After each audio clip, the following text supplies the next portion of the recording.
हरे कृष्णा। जय श्री हरि। ओम नमः शिवाय। प्रिय भक्तजनों, आज बृहस्पतिवार के दिन आप बृहस्पति देव की बड़ी ही दुर्लभ कथा सुनेंगे। इस कथा को सुनने से भक्तों की सभी मनोकामनाएं भगवान बृहस्पति देव की कृपा से पूर्ण हो जाती हैं। तो आइए बड़ी ही श्रद्धा और प्रसन्न चित्त मन से इस कथा को सुनते हैं। भारतवर्ष में एक प्रतापी और दानी राजा राज्य करता था। वह नित्य गरीबों और ब्राह्मणों की सहायता करता था। यह बात उसकी रानी को अच्छी नहीं लगती थी। वह न ही गरीबों को दान देती, न ही भगवान का पूजन करती थी और राजा को भी दान देने से मना किया करती थी। एक दिन राजा शिकार खेलने वन को गए हुए थे, तो रानी महल में अकेली थी। उसी समय बृहस्पति देव साधु वेश में राजा के महल में भिक्षा लेने के लिए गए और भिक्षा मांगी, तो रानी ने भिक्षा देने से इनकार कर दिया और कहा, हे साधु महाराज, मैं तो दान पुण्य से तंग आ गई हूँ। मेरा पति सारा धन लुटाते रहते हैं। मेरी इच्छा है कि हमारा धन नष्ट हो जाए, फिर न रहेगा बांस, न बजेगी बांसुरी। साधु ने कहा, देवी तुम तो बड़ी विचित्र हो। धन संतान तो सभी चाहते हैं, पुत्र और लक्ष्मी तो पापी के घर भी होने चाहिए। यदि तुम्हारे पास अधिक धन है तो भूखों को भोजन दो, प्यासों के लिए प्याऊ बनवाओ, मुसाफिरों के लिए धर्मशालाएं खुलवाओ। जो निर्धन अपनी कुंवारी कन्याओं का विवाह नहीं कर सकते, उनका विवाह करा दो। ऐसे और कई काम हैं जिनके करने से तुम्हारा यश लोक और परलोक में फैलेगा। परंतु रानी पर उपदेश का कोई प्रभाव नहीं पड़ा। वह बोली, महाराज आप मुझे कुछ न समझाएं। मैं ऐसा धन नहीं चाहती जो हर जगह बांटती फिरूं। साधु ने उत्तर दिया, यदि तुम्हारी ऐसी इच्छा है तो तथास्तु। तुम ऐसा करना कि बृहस्पतिवार को घर लीपकर पीली मिट्टी से अपना सिर धोकर स्नान करना, भट्टी चढ़ाकर कपड़े धोना। ऐसा करने से आपका सारा धन नष्ट हो जाएगा। इतना कहकर वह साधु महाराज वहाँ से आलोक हो गए और साधु के अनुसार कही बातों को पूरा करते हुए रानी को केवल 3 बृहस्पतिवार ही बीते थे कि उसकी समस्त धन संपत्ति नष्ट हो गई। भोजन के लिए राजा का परिवार तरसने लगा। तब एक दिन राजा ने रानी से बोला कि हे रानी, तुम यहीं रहो, मैं दूसरे देश को जाता हूँ, क्योंकि यहाँ पर सभी लोग मुझे जानते हैं, इसलिए मैं कोई छोटा कार्य नहीं कर सकता। ऐसा कहकर राजा परदेश चला गया। वहाँ वह जंगल से लकड़ी काट कर लाता और शहर में बेचता था। इस तरह वह अपना जीवन व्यतीत करने लगा। इधर राजा के परदेश जाते ही रानी और दासी दुखी रहने लगी। एक बार जब रानी और दासी को 7 दिन तक बिना भोजन के रहना पड़ा, तो रानी ने अपनी दासी से कहा, हे दासी, पास ही के नगर में मेरी बहन रहती है, वह बड़ी धनवान है। तू उसके पास जा और कुछ लेकर आ, ताकि थोड़ा बहुत गुजार बसर हो सके। रानी दासी की बहन के पास गई। उस दिन गुरुवार था और रानी की बहन उस समय बृहस्पतिवार व्रत की कथा सुन रही थी। दासी ने रानी की बहन को अपनी रानी का संदेश दिया, लेकिन रानी की बड़ी बहन ने कोई उत्तर नहीं दिया। जब दासी को रानी की बहन से कोई उत्तर नहीं मिला, तो वह बहुत दुखी हुई और उसे क्रोध भी आया। दासी ने वापस आकर रानी को सारी बात बता दी। सुनकर रानी ने अपने भाग्य को कोसा। उधर रानी की बहन ने सोचा कि मेरी बहन की दासी आई थी, परंतु मैं उससे नहीं बोली, इससे वह बहुत दुखी हुई होगी। कथा सुनकर और पूजन समाप्त करके वह अपनी बहन के घर आई और कहने लगी, हे बहन, मैं बृहस्पतिवार का व्रत कर रही थी, तुम्हारी दासी मेरे घर आई थी, परंतु जब तक कथा होती है तब तक न तो उठते हैं और न ही बोलते हैं, इसलिए मैं नहीं बोली। कहो दासी क्यों गई थी? रानी बोली, बहन तुमसे क्या छिपाऊं, हमारे घर में खाने तक को अनाज नहीं था। ऐसा कहते कहते रानी की आंखें भर आई। उसने दासी समेत पिछले 7 दिनों से भूखे रहने तक की बात अपनी बहन को विस्तार पूर्वक सुना दी। रानी की बहन बोली, देखो बहन, भगवान बृहस्पति सबकी मनोकामना को पूर्ण करते हैं। देखो शायद तुम्हारे घर में अनाज रखा हो। पहले तो रानी को विश्वास नहीं हुआ, पर बहन के आग्रह करने पर उसने अपनी दासी को अंदर भेजा तो उसे सचमुच अनाज से भरा एक घड़ा मिल गया। यह देखकर दासी को बड़ी हैरानी हुई। दासी रानी से कहने लगी, हे रानी, जब हमको भोजन नहीं मिलता तो हम व्रत ही तो करते हैं, इसलिए क्यों न इनसे व्रत और कथा की विधि पूछ ली जाए ताकि हम भी व्रत कर सकें। तब रानी ने अपनी बहन से बृहस्पतिवार व्रत के बारे में पूछा। उसकी बहन ने बताया, बृहस्पतिवार के व्रत में चने की दाल और मुनक्का से विष्णु भगवान का केले की जड़ में पूजन करें तथा दीपक जलाएं, व्रत कथा सुने और पीला भोजन ही करें। इससे बृहस्पति देव प्रसन्न होते हैं। और व्रत और पूजन विधि बताकर रानी की बहन अपने घर को लौट गई। 7 दिन के बाद जब गुरुवार आया तो रानी और दासी ने व्रत रखा। घुड़साल में जाकर चना और गुड़ लेकर आई, फिर उससे केले की जड़ तथा विष्णु भगवान का पूजन किया। अब पीला भोजन कहाँ से आए, इस बात को लेकर दोनों बहुत दुखी थी। क्योंकि उन्होंने व्रत रखा था, इसलिए बृहस्पति देव उनसे प्रसन्न थे। इसलिए वे एक साधारण व्यक्ति का रूप धारण करके 2 थालों में सुंदर पीला भोजन दासी को दे गए। भोजन पाकर दासी बहुत प्रसन्न हुई और फिर रानी के साथ मिलकर भोजन ग्रहण किया। उसके बाद वे सभी गुरुवार को व्रत और पूजन करने लगी। बृहस्पति भगवान की कृपा से उनके पास फिर से धन संपत्ति आ गई, परंतु रानी फिर से पहले की तरह आलस्य करने लगी। तब दासी बोली, देखो रानी, तुम पहले भी इस प्रकार आलस्य करती थी, तुम्हें धन रखने में कष्ट होता था, इस कारण सभी धन नष्ट हो गया, और अब जब भगवान बृहस्पति की कृपा से धन मिला है तो तुम्हें फिर से आलस्य होता है। रानी को समझाते हुए दासी कहती है कि बड़ी मुसीबतों के बाद हमने यह धन पाया है, इसलिए हमें दान पुण्य करना चाहिए, भूखे मनुष्यों को भोजन कराना चाहिए और धन को शुभ कार्यों में खर्च करना चाहिए, जिससे तुम्हारे कुल का यश बढ़ेगा, स्वर्ग की प्राप्ति होगी और पितृ प्रसन्न होंगे। दासी की बात मानकर रानी अपना धन शुभ कार्यों में खर्च करने लगी, जिससे पूरे नगर में उसका यश फैलने लगा। उधर एक दिन राजा दुखी होकर जंगल में एक पेड़ के नीचे आसन जमाकर बैठ गया। वह अपनी दशा को याद करके व्याकुल होने लगा। बृहस्पतिवार का दिन था। एकाएक उसने देखा कि निर्जन वन में एक साधु प्रकट हुए। वह साधु वेश में स्वयं बृहस्पति देवता थे। लकड़हारे के सामने आकर बोले, हे लकड़हारे, इस सुनसान जंगल में तू इतना चिंता मग्न क्यों बैठा है? लकड़हारे ने दोनों हाथ जोड़कर प्रणाम किया और उत्तर दिया, महात्मा जी, आप सब कुछ जानते हैं, मैं क्या कहूँ। यह कहकर रोने लगा और साधु को अपनी आत्म कथा सुनाई।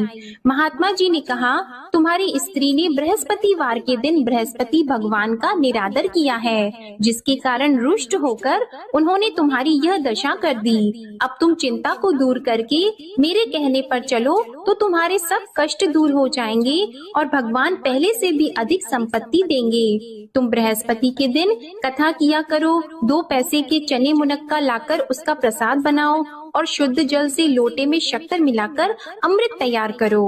कथा के पश्चात अपने सारे परिवार और सुनने वाले प्रेमियों में अमृत व प्रसाद को बांटकर खुद भी ग्रहण करो। ऐसा करने से भगवान तुम्हारी सब मनोकामनाएं पूरी करेंगे। साधु के ऐसे वचन सुनकर लकड़हारा बोला, हे प्रभु, मुझे लकड़ी बेचकर इतना पैसा नहीं मिलता जिससे भोजन के उपरांत कुछ बचा सकूं। मैंने रात्रि में अपनी स्त्री को व्याकुल देखा है, मेरे पास कुछ भी नहीं जिससे मैं उसकी खबर मंगा सकूं। और फिर मैं बृहस्पति देव की क्या कहानी सुनूं? मुझको तो कुछ भी मालूम नहीं है। साधु ने कहा, हे लकड़हारी, तुम किसी बात की चिंता मत करो। बृहस्पतिवार के दिन तुम रोजाना की तरह लकड़ियाँ लेकर शहर को जाओ। तुमको रोज से दुगना धन प्राप्त होगा, जिससे तुम भली भांति भोजन कर लोगे और बृहस्पति देव की पूजा का सामान भी आ जाएगा। बृहस्पति देव की कथा इस प्रकार है, सुनो। प्राचीन काल में एक ब्राह्मण रहता था। वह बहुत निर्धन था। उसकी कोई संतान नहीं थी। उसकी स्त्री बहुत मलिनता के साथ रहती थी। वह स्नान नहीं करती, किसी देवता का पूजन नहीं करती। इससे ब्राह्मण देवता बड़े दुखी थे। बेचारे बहुत कुछ कहते थे, किंतु उसका कुछ परिणाम नहीं निकला। भगवान की कृपा से ब्राह्मण की स्त्री के कन्या रूपी रत्न पैदा हुआ। कन्या बड़ी होने पर प्रातः स्नान करके विष्णु भगवान का जाप और बृहस्पतिवार का व्रत करने लगी। अपने पूजन पाठ को समाप्त करके विद्यालय जाती तो अपनी मुट्ठी में जौ भर के ले जाती और पाठशाला के मार्ग में डालती जाती। तब ये जौ स्वर्ण के हो जाते तो लौटते समय उनको बीन कर घर ले आती। एक दिन वह बालिका सूप में उस सोने के जौ को फटक कर साफ कर रही थी कि उसके पिता ने देख लिया और कहा, हे बेटी, सोने के जौ के लिए सोने का सूप होना चाहिए। दूसरे दिन बृहस्पतिवार था। इस कन्या ने व्रत रखा और बृहस्पति देव से प्रार्थना करके कहा, मैंने आपकी पूजा सच्चे मन से की है तो मेरे लिए सोने का सूप दे दो।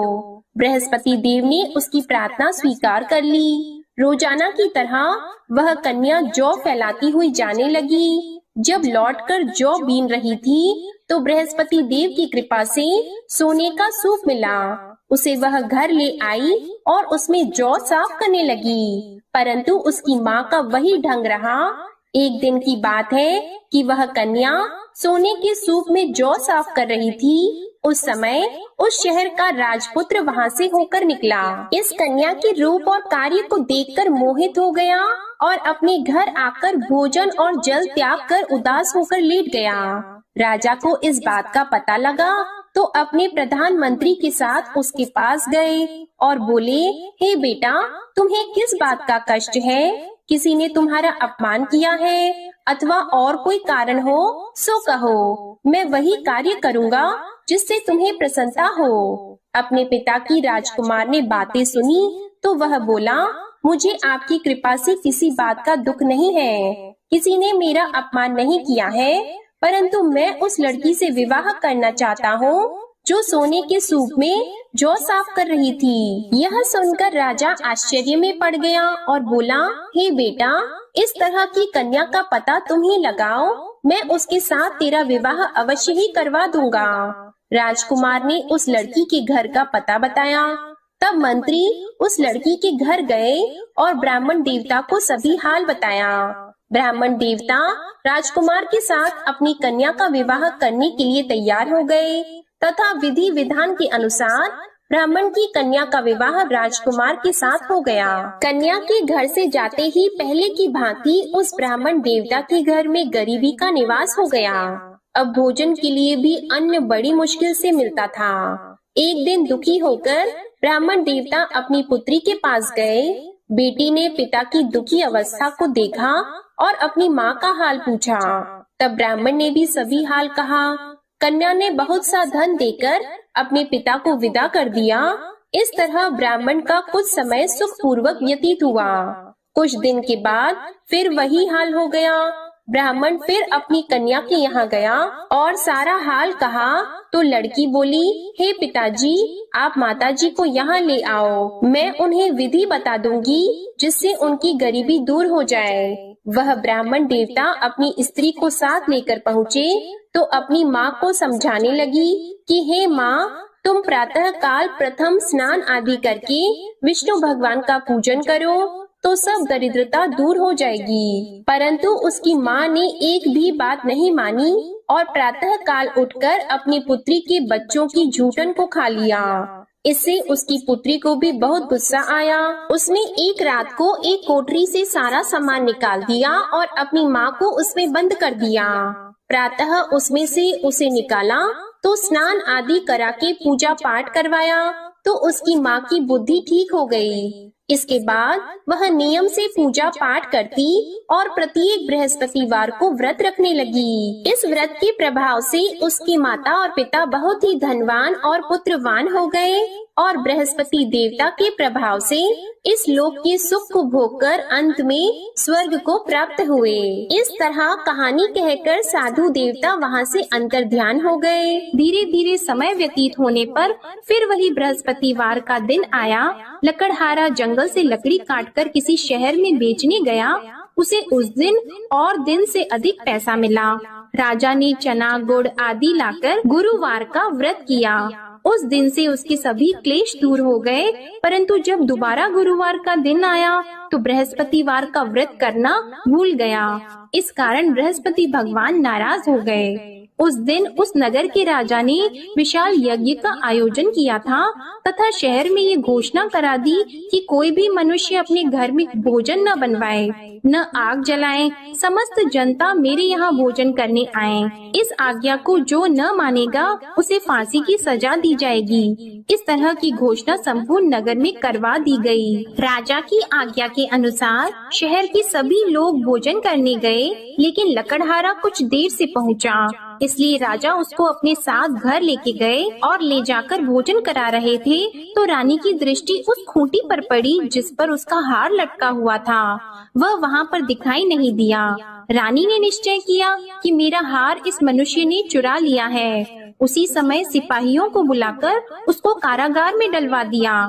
जब लकड़हारा कारागार में पड़ गया और बहुत दुखी होकर विचार करने लगा कि न जाने कौन से पूर्व जन्म के कर्म से मुझे यह दुख प्राप्त हुआ है, और उसी साधु को याद करने लगा जो कि जंगल में मिला था। उसी समय तत्काल बृहस्पति देव साधु के रूप में प्रकट हुए और उसकी दशा को देखकर कहने लगे, अरे मूर्ख, तूने बृहस्पति देव की कथा नहीं करी, इस कारण तुझे दुख प्राप्त हुआ है। अब चिंता मत कर, बृहस्पतिवार के दिन कारागार के दरवाजे पर 4 पैसे पड़े मिलेंगे, उनसे तू बृहस्पति देव की पूजा करना, तेरे सभी कष्ट दूर हो जाएंगे। बृहस्पतिवार के दिन उसे 4 पैसे मिले। लकड़हारे ने कथा कही। उसी रात्रि को बृहस्पति देव ने उस नगर के राजा को स्वप्न में कहा, हे राजा, तुमने जिस आदमी को कारागार में बंद कर दिया है वह निर्दोष है, वह राजा है, उसे छोड़ देना। रानी का हार उसी खूंटी पर लटका है, अगर तू ऐसा नहीं करेगा तो मैं तेरे राज्य को नष्ट कर दूंगा। इस तरह रात्रि के स्वप्न को देखकर राजा प्रातः काल उठा और खूंटी पर हार देखकर लकड़हारे को बुलाकर क्षमा मांगी और लकड़हारे को योग्य सुंदर वस्त्र आभूषण देकर विदा कर दिया। बृहस्पति देव की आज्ञा के अनुसार लकड़हारा अपने नगर को चल दिया। राजा जब अपने नगर के निकट पहुंचा तो उसे बड़ा आश्चर्य हुआ। नगर में पहले से अधिक बाग, तालाब, कुएं तथा बहुत सी धर्मशाला, मंदिर आदि बन गई हैं। राजा ने पूछा, यह किसका बाग और धर्मशाला है? तब नगर के सब लोग कहने लगे, यह सब रानी और बंदी के हैं। तो राजा को आश्चर्य हुआ और गुस्सा भी आया। जब रानी ने यह खबर सुनी कि राजा आ रहे हैं तो उन्होंने दासी से कहा, हे दासी, देख राजा हमको कितनी बुरी हालत में छोड़ गए थे। हमारी ऐसी हालत देखकर वह लौट न जाएं, इसलिए तू दरवाजे पर खड़ी हो जा। आज्ञा के अनुसार दासी दरवाजे पर खड़ी हो गई। राजा आए तो उन्हें अपने साथ लेकर आई। तब राजा ने क्रोध करके अपनी रानी से पूछा कि यह धन तुम्हें कैसे प्राप्त हुआ है? तब उन्होंने कहा, हमें यह सब धन बृहस्पति देव के इस व्रत के प्रभाव से प्राप्त हुआ है। राजा ने निश्चय किया कि 7 रोज बाद तो सभी बृहस्पति देव का पूजन करते हैं, परंतु मैं प्रतिदिन दिन में 3 बार कहानी और रोज व्रत किया करूँगा। अब हर समय राजा के दुपट्टे में चने की दाल बंदी रहती और दिन में 3 बार कहानी कहते। एक रोज राजा ने विचार किया कि चलो अपनी बहन के यहाँ हो आवे। इस तरह निश्चय करके राजा घोड़े पर सवार होकर अपनी बहन के यहाँ को चलने लगा। मार्ग में उसने देखा कि कुछ आदमी मुर्दे को लिए जा रहे हैं। उन्हें रोककर राजा कहने लगा, अरे भाइयों, मेरी बृहस्पति देव की कथा सुन लो। वे बोले, लो हमारा तो आदमी मर गया है, इसको अपनी कथा की पड़ी है। परंतु कुछ आदमी बोले, अच्छा कहो, हम तुम्हारी कथा भी सुनेंगे। राजा ने दाल निकाली और जब कथा आधी हुई थी कि मुर्दा हिलने लग गया, और जब कथा समाप्त हो गई तो राम राम करके मनुष्य उठकर खड़ा हो गया।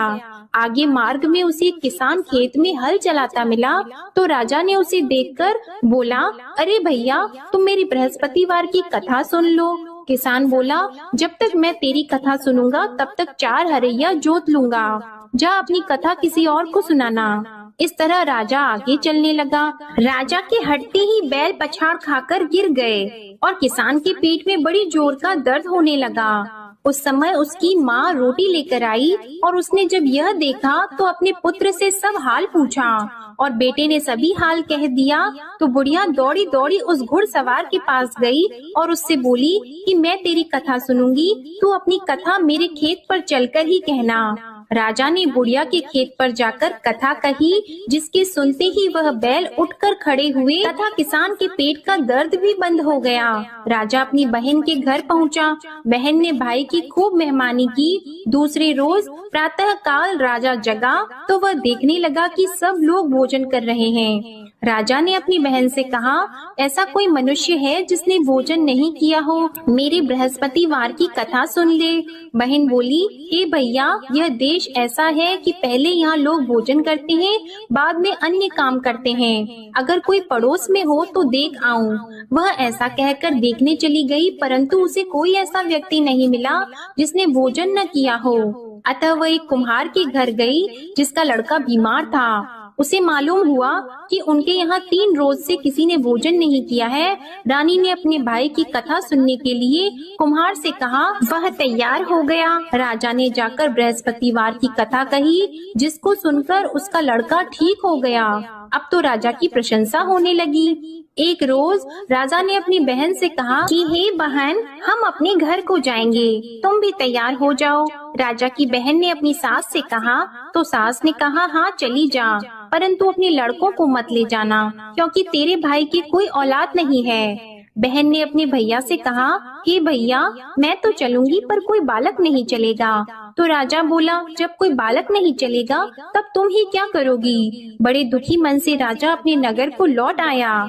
राजा ने अपनी रानी से कहा, हम निर्वंशी हैं, हमारा मुंह देखने का धर्म नहीं है और कुछ भोजन आदि नहीं किया है। रानी बोली, हे प्रभु, बृहस्पति देव ने हमें सब कुछ दिया है, वह हमें औलाद अवश्य देंगे। उसी रात को बृहस्पति देव ने राजा से स्वप्न में कहा, हे राजा उठो, सभी सोच त्याग दो, तेरी रानी गर्भ से है। राजा को यह बात सुनकर बड़ी खुशी हुई। 9वें महीने में उसके गर्भ से एक सुंदर पुत्र पैदा हुआ। तब राजा बोला, हे रानी, स्त्री बिना भोजन के रह सकती है, पर बिना कहे नहीं रह सकती। जब मेरी बहन आएगी तुम उससे कुछ मत कहना। रानी ने सुनकर हाँ कर दिया। जब राजा की बहन ने यह शुभ समाचार सुना तो वह बहुत खुश हुई और बधाई लेकर अपने भाई के यहाँ आई। तभी रानी ने कहा, घोड़ा चढ़कर तो नहीं आई है, गधा चढ़कर आई है। राजा की बहन बोली, भाभी, मैं इस प्रकार न कहती तो तुम्हें औलाद कैसे मिलती? बृहस्पति देव ऐसे ही हैं, जैसी जिसके मन में कामनाएं हैं सभी को पूर्ण करते हैं। जो सद्भावना पूर्वक बृहस्पतिवार का व्रत करता है एवं कथा पढ़ता है अथवा सुनता है, दूसरों को सुनाता है, बृहस्पति देव उनकी सभी मनोकामनाएं पूर्ण करते हैं। बृहस्पति देव उनकी सदैव रक्षा करते हैं। जो संसार में सद्भावना और सच्चे हृदय से बृहस्पति देव का पूजन करते हैं, उनकी सभी मनोकामनाएं उसी प्रकार पूर्ण होती हैं, जैसे राजा और रानी ने बृहस्पति देव की कथा का गुणगान किया। उनकी सभी इच्छाएं बृहस्पति देव ने पूर्ण की। मनुष्य को हृदय से उनका मनन करते हुए जयकारा करना चाहिए। तो प्रेम से बोलिए, बृहस्पति देव की जय, विष्णु भगवान की जय, समस्त देवी देवताओं की जय। अब आप भगवान बृहस्पति देव की आरती श्रवण कीजिए। ओम जय बृहस्पति देवा, ओम जय बृहस्पति देवा, छिन्न छिन्न भोग लगाऊं कदली फल मेवा।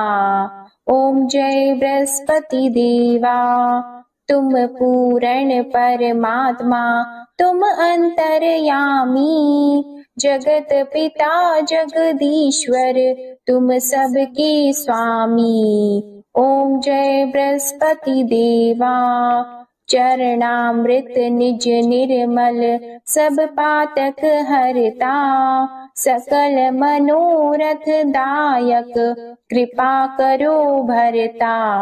ओम जय बृहस्पति देवा, तन मन धन अर्पण कर, जो जन शरण पड़े, प्रभु प्रकट तब होकर, आकर द्वार खड़े। ओम जय बृहस्पति देवा, दीन दयाल दयानिधि, भक्तन हितकारी, पाप दोष सब हरता, भव बंधन हारी। ओम जय बृहस्पति देवा, सकल मनोरथ दायक सब संशय तारो, विषय विकार मिटाओ संतन सुखकारी। ओम जय बृहस्पति देवा, जो कोई आरती तेरी प्रेम सहित गावे, ज्येष्ठानंद बंद सो निश्चय ही पावे।